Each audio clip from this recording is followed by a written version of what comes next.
이제 오늘 우리에게 주신 하나님 말씀 함께 나누겠습니다. 오늘은 창세기 35장 1절부터 5절까지 말씀 함께 보겠습니다.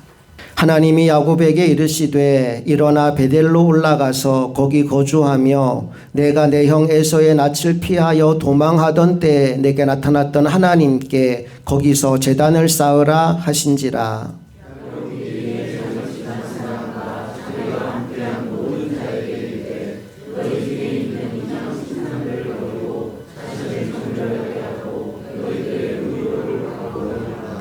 우리가 일어나 베델로 올라가자. 내 환난 날에 내게 응답하시며 내가 가는 길에서 나와 함께 하신 하나님께 내가 거기서 제단을 쌓으려 하노라 하매.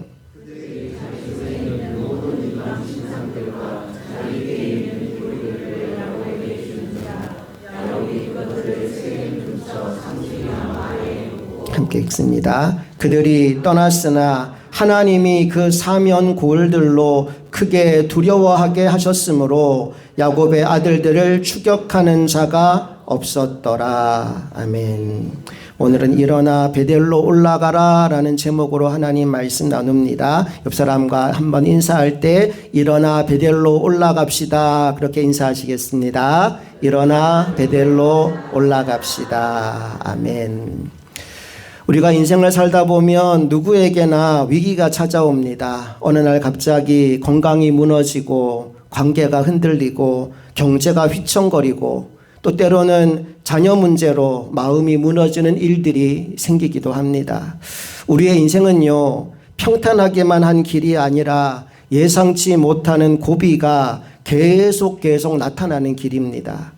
오늘 혹시 여러분의 인생 가운데 견디기 힘든 고난을 겪고 있는 분이 있다면 오늘 말씀을 통해 들려주시는 주님의 음성을 듣게 되기를 간절히 소망합니다. 성경에는 인생의 위기를 통하여 그의 삶이 완전히 새로워진 사람들이 참 많습니다. 요셉을 보십시오. 형들에게 미움을 받아서 종으로 팔려가고 또 억울한 누명을 쓰고 감옥에 갇히는 위기를 만납니다. 그러나 그 감옥에서 하나님이 길을 열어주셨고 바로 왕의 꿈을 해몽해 줌으로 말미암아 결국은 애굽의 총리가 되지 않습니까? 다니엘도 마찬가지입니다. 왕의 조서를 어기고 기도한 것 때문에 사자굴에 던져지는 절대절명의 위기를 만났지만 사자굴에서 무사히 살아나옴으로 말미암아 왕과 모든 신하들 앞에서 하나님의 살아계심을 증거하게 됩니다. 다윗은 어떻습니까? 거인 장수 골리앗을 만났지만 너무나 큰 문제 앞에 만군의 하나님 여호와 이름으로 나아가서 골리앗을 쓰러뜨리고 승리하지 않았습니까? 이 일을 계기로 다윗은 양을 지키는 목동에서 한 나라를 다스리는 왕으로 그의 인생이 달라지게 됩니다. 사실 이외에도 성경에 등장하는 수많은 역전의 드라마가 인생의 위기 가운데서 쓰여졌다는 사실을 우리가 알게 됩니다. 그러므로 여러분의 인생 가운데 어떤 위기가 찾아왔든지 간에 그 인생의 위기가 하나님의 살아계심을 드러내는 기회가 될 수 있기를 주님의 이름으로 축복합니다. 오늘 본문은 야곱의 가정이 만난 위기와 또 그 위기를 하나님께서 어떻게 회복의 기회로 바꾸어 주시는지를 들려주는 말씀이에요. 우리가 읽진 않았지만 창세기 34장을 보면 야곱의 가정이 정말 큰 위기를 만납니다. 야곱이 세겜 땅에 정착하고 한 10년 정도 시간이 흘러가게 됩니다. 그리고 그 무렵에 소위 디나 사건이 터지게 되지요. 야곱의 딸 디나가 세겜성 여자들을 보러 나갔다가 그 지역 추장의 아들에게 성폭행을 당하고 만 겁니다. 그리고는 그 추장의 아들이 내가 이 여자 마음에 드니까 내 아내로 삼고 싶다고 자기 아버지, 추장인 아버지를 모시고 야곱을 찾아온 거예요. 그때 야곱은 어떻게 반응해야 될지를 몰라서 침묵만 지키고 있었습니다. 뒤늦게 그 오빠들이 이 사실을 알게 되고 디나의 오빠인 시몬과 레위가 분노를 참지 못하여 잔혹한 복수극을 계획하게 됩니다. 유대인 남자들은 모두 할례를 받지 않습니까? 요즘으로 치면 포경수술 같은 건데 그 수술을 받으면 한 일주일 정도는 힘을 못 쓰고 가만히 누워 있어야 됩니다. 시므온과 레위가 뭐라고 얘기하는고 하니 우리는 모두 할례를 받았으니까 당신들도 할례를 받으면 우리 누이도 주고 당신들과 거래도 하겠다라는 거짓 약속을 한 거예요. 그리고는 그 남자들이 할례 받고 가장 고통스러워하는 시간에 세겜성을 습격하여 남자들을 모두 다 죽여버린 겁니다. 그리고 그들의 만행이 거기서 멈추지 않고 세겜성에 있는 재산을 약탈하고 아내와 자녀들까지 다 포로로 잡아옵니다. 진짜 제대로 복수를 한 거지요. 여러분, 그런데 이 디나의 오빠들이 간과한 사실이 하나 있었습니다. 그게 뭐냐 하면 이 세겜이라는 나라가 그 주변의 여러 부족들과 동맹 관계를 맺고 있었다는 사실입니다. 그러니까 만약 그들이 이 약탈을 빌미로 해서 야곱 일가를 공격한다면 꼼짝없이 일가족이 몰살당할 위기를 맞이하게 된 겁니다. 34장 마지막에 보면 야곱이 이것을 두려워하고 있어요. 우리 34장 30절 말씀 다 같이 한번 읽어보겠습니다. 시작. 야곱이 시므온과 레위에게 이르되 너희가 내게 화를 끼쳐 나로 하여금 이 땅의 주민 곧 가나안 족속과 브리스 족속에게 악취를 내게 하였도다. 나는 수가 적은즉 그들이 모여 나를 치고 나를 죽이리니 그러면 나와 내 집이 멸망하리라. 이제 야곱은 하루하루가 두려움입니다. 오늘 밤에 습격을 당할지 내일 새벽에 습격을 당할지 도무지 알 수 없는 미래에 대한 두려움 때문에 야곱은 매 순간 공포에 떨고 있어야만 했습니다.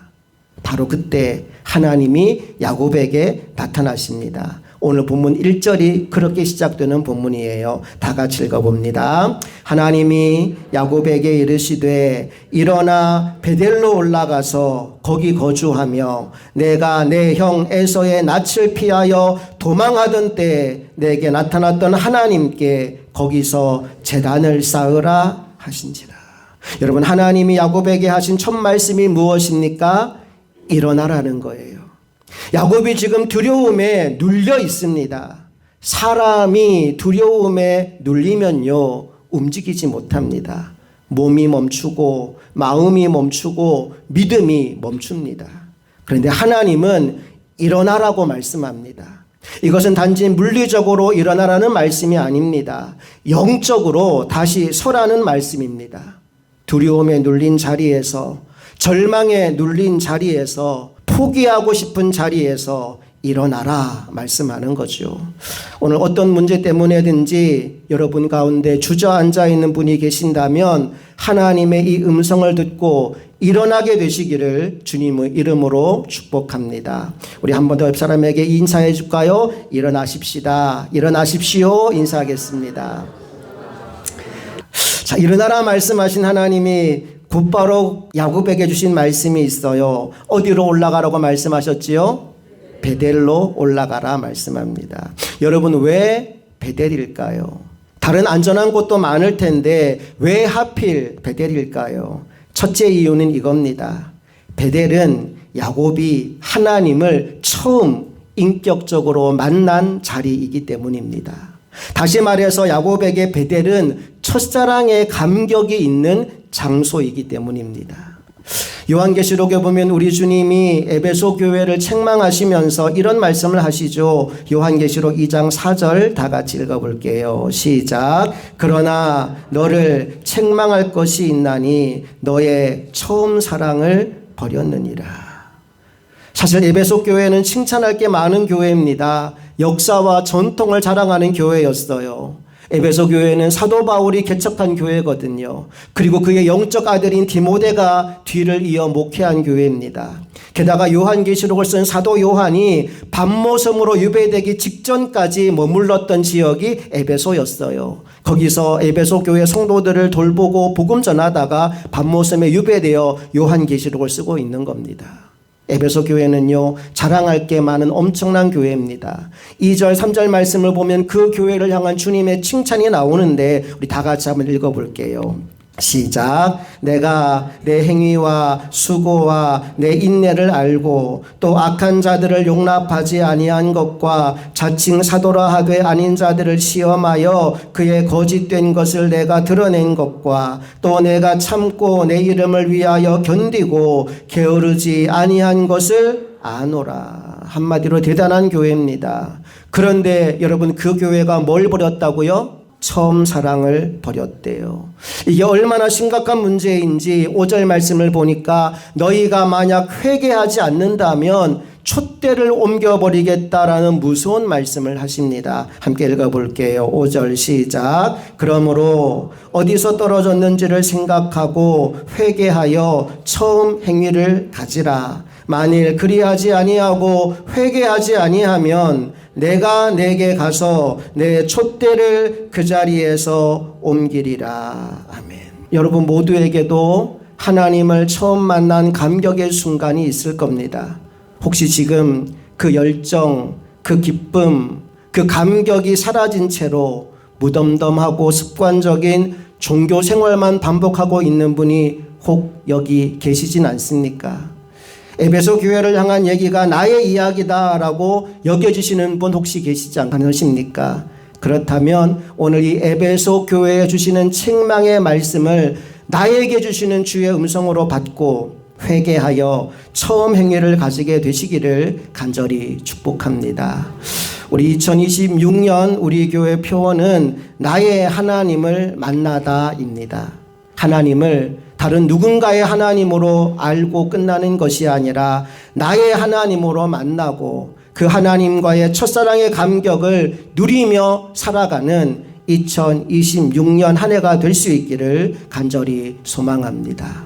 다시 본문으로 돌아와서 야곱에게 베델은 하나님과의 첫 만남의 장소, 하나님과의 첫사랑의 장소였어요. 이제 30년 전이죠. 야곱이 형 에서의 낯을 피하여 도망가고 있을 때 그때 그에게는 정말 아무것도 없었습니다. 미래는 불안하기만 했습니다. 그래서 벌벌 떨면서 돌베개를 베고 자고 있었는데 그날 밤에 하나님이 야곱을 찾아오신 겁니다. 그리고는 야곱에게 이런 약속을 하십니다. 내가 너와 함께 하겠다. 내가 너를 지켜주겠다. 내가 너의 하나님이 될 것이다. 여러분, 그 약속이 야곱의 인생을 바꾸어 놓았어요. 그런데 문제가 뭐예요? 지금 야곱이 그 첫사랑의 감격을 잊어버렸다는 겁니다. 이제 좀 살만해지니까 그때의 간절함이 사라져버린 거예요. 야곱이 가나안 땅에 들어와서 세겜성에 머물면서 안정과 번영을 누리다 보니 이 베델의 은혜를 잊어버리고 살고 있었던 거죠. 그래서 하나님이 야곱을 부르십니다. 야곱아, 일어나라. 베델로 올라가라. 너의 은혜의 기억을 다시 회복하여라.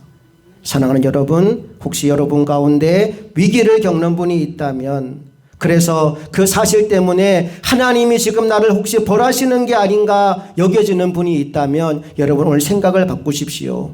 여러분의 고난은 하나님이 다시 여러분들을 은혜의 자리로 부르는 초대장이라는 사실을 깨닫게 될 수 있기를 간절히 바랍니다.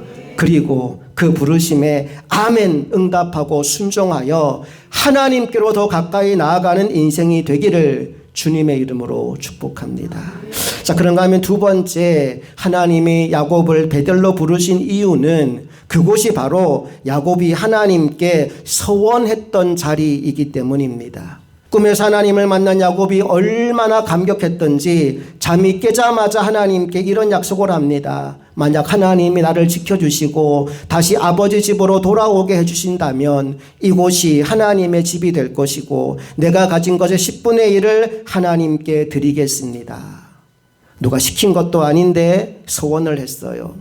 여러분, 그런데 지금 문제가 뭐라고요? 야곱이 그 서원을 잊어버렸다는 겁니다. 어쩌면 이게 우리 인간의 모습인지 모르겠습니다. 급할 때는 하나님께 매달리죠. 하나님 살려주세요. 그러면 제가 이렇게 하겠습니다. 약속을 해요. 그런데 문제가 뭐냐 하면 시간이 지나고 그 어려운 일들이 다 해결되고 나면 그 약속을 까맣게 잊어버리게 되더라는 겁니다. 하지만 중요한 사실이 있어요. 우리는 잊어도 하나님은 잊지 않으십니다. 우리는 망각해도 하나님은 기억하십니다. 오늘 보면 1절 말씀을 다시 보십시오. 하나님이 야곱을 부르시면서 뭐라고 말씀하시느냐? 다 같이 노란 글씨만 읽어봅니다. 시작. 내가 내 형 에서의 낯을 피하여 도망하던 때 내게 나타났던 하나님께 거기서 제단을 쌓으라 하신지라. 다 하나님이 기억하고 있어요. 여러분, 혹시 하나님 앞에 약속했던 것들이 있습니까? 하나님, 제가 예배를 회복하겠습니다. 기도를 다시 붙들겠습니다. 말씀대로 살겠습니다. 주의를 잘 지키겠습니다. 내 가정을 예배로 세우겠습니다. 여러분, 혹시 그렇게 약속했던 것들을 잊고 살지는 않습니까?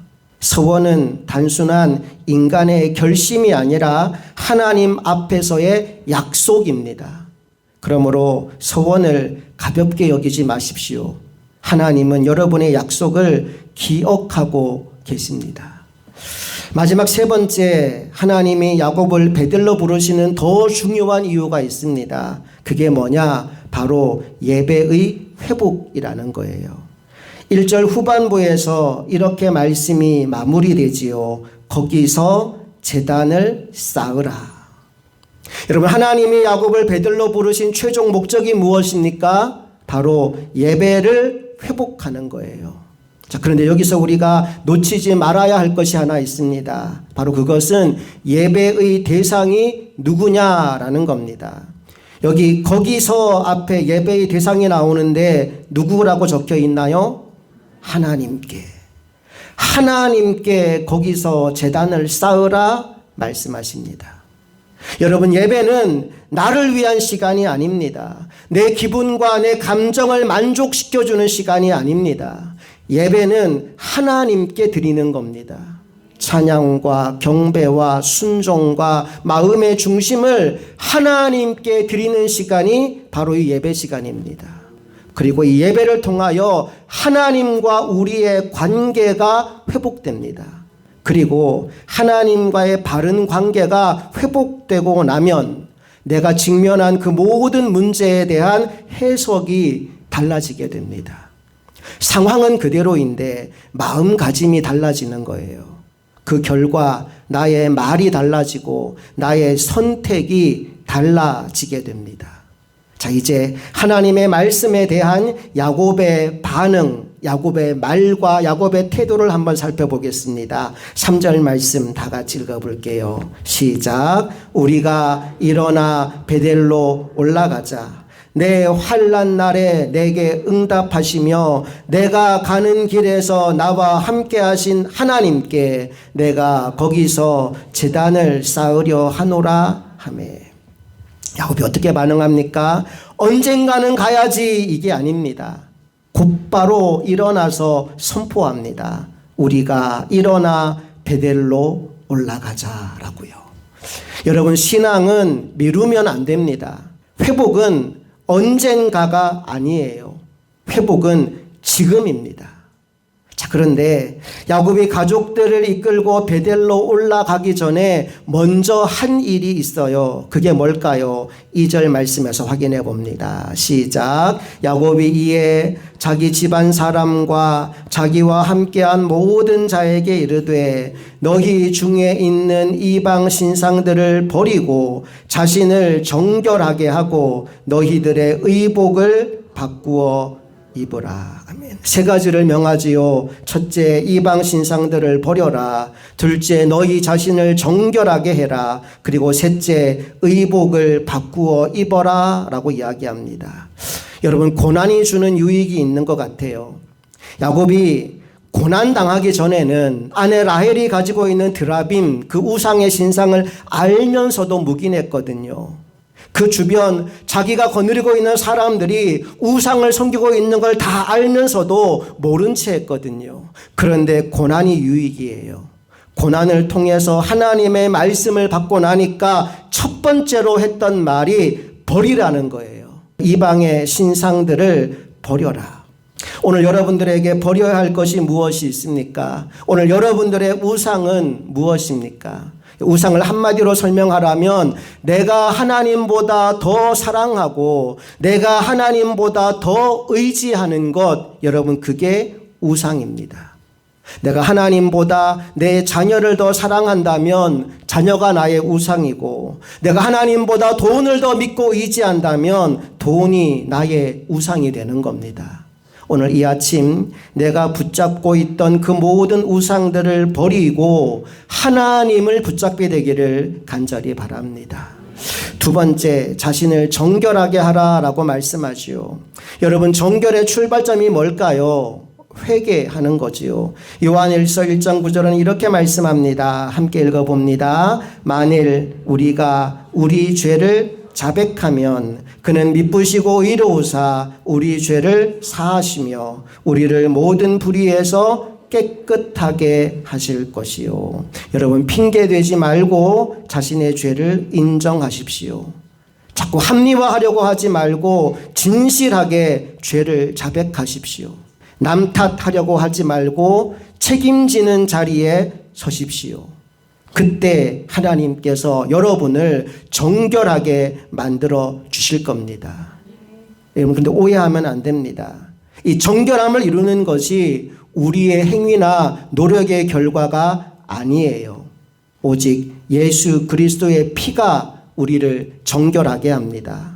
요한 1서 1장 7절에 이렇게 말씀이 기록되어 있습니다. 또 함께 읽어볼게요. 시작. 그가 빛 가운데 계신 것 같이 우리도 빛 가운데 행하면 우리가 서로 사귐이 있고 그 아들 예수의 피가 우리를 모든 죄에서 깨끗하게 하실 것이요. 노란 글씨만 한 번 더 읽어봅니다. 그 아들 예수의 피가 우리를 모든 죄에서 깨끗하게 하실 것이요. 무엇이 우리의 죄를 깨끗하게 합니까? 예수의 피. 자신의 죄를 자백하고 주의 보혈을 의지함으로 정결함을 받아 주님의 보좌 앞에 담대히 나아가는 하나님의 사람들이 다 되기를 바랍니다. 마지막 세 번째 할 일이 무엇입니까? 의복을 바꾸어 입으라 말씀하지요. 여러분, 이 말씀은 단순히 깨끗하고 좋은 옷, 비싼 옷 입고 나와서 예배드려라 이런 의미가 아니겠지요. 우리의 마음이 새로워져야 한다는 겁니다.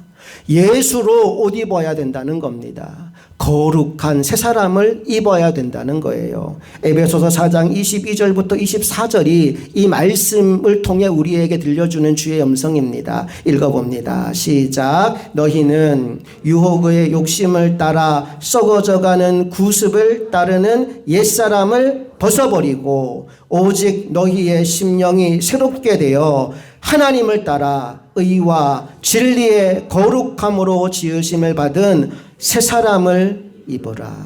옛사람은 벗어버리고 새 사람을 입으라. 나는 오늘 저와 여러분 모두가 버릴 것은 버리고 바꿀 것은 바꾸어 정결한 모습으로 하나님 앞에 서게 될 수 있기를 간절히 소망합니다.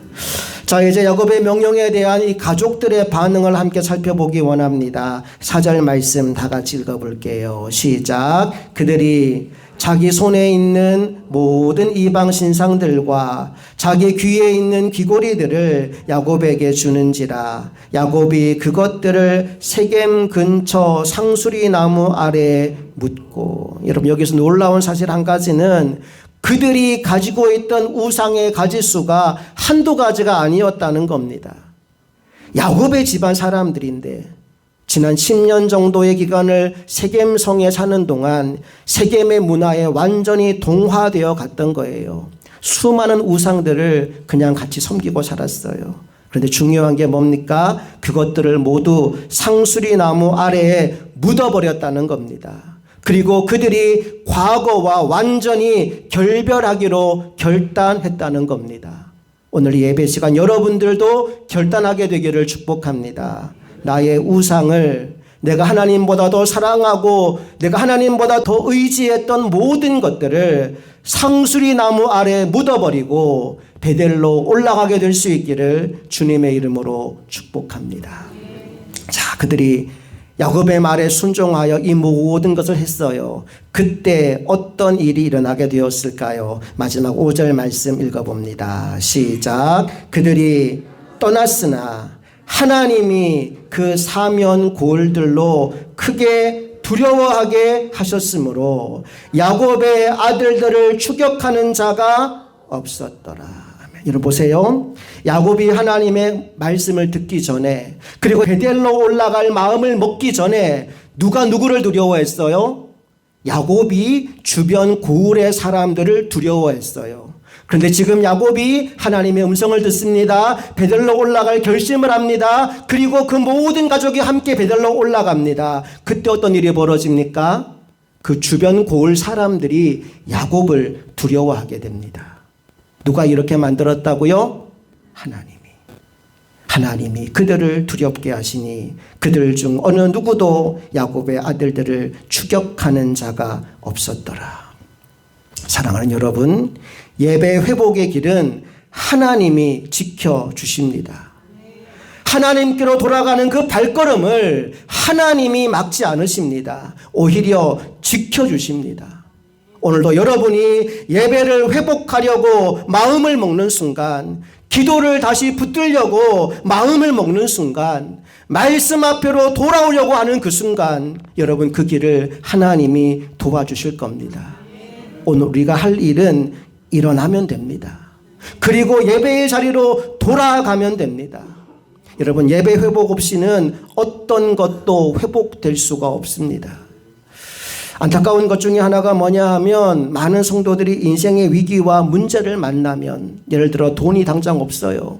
당장 몸이 아파요. 그러면 자기 힘으로 그 문제 해결해 보려고 주일에도 일하러 나가고 사람들한테 도움 구하러 다니고 자기 힘으로 그 문제 해결해 보려고 노력하고 애쓰다가 가장 소중한 예배를 소홀히 할 때가 있더라는 거예요.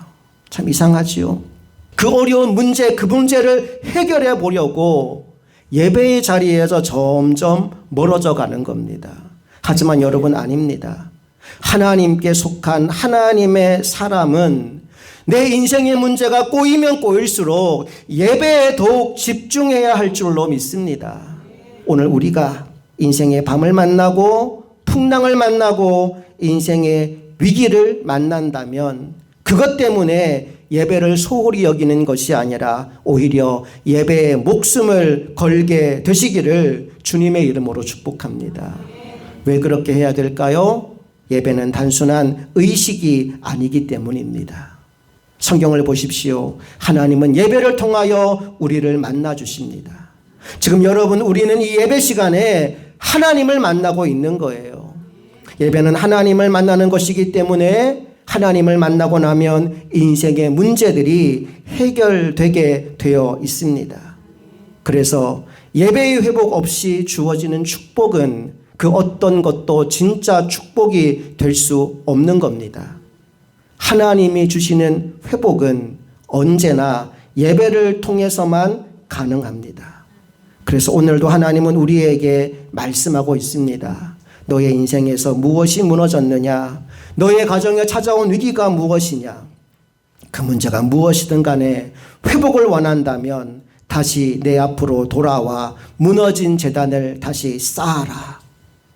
사랑하는 여러분, 다시 한번 말씀드립니다. 예배의 회복 없이 주어지는 축복은 그 어떤 것도 축복이 아닙니다. 옆 사람에게 알려줄까요? 예배의 회복 없이 주어지는 축복은 그 어떤 것도 축복이 아닙니다. 서로 인사합니다.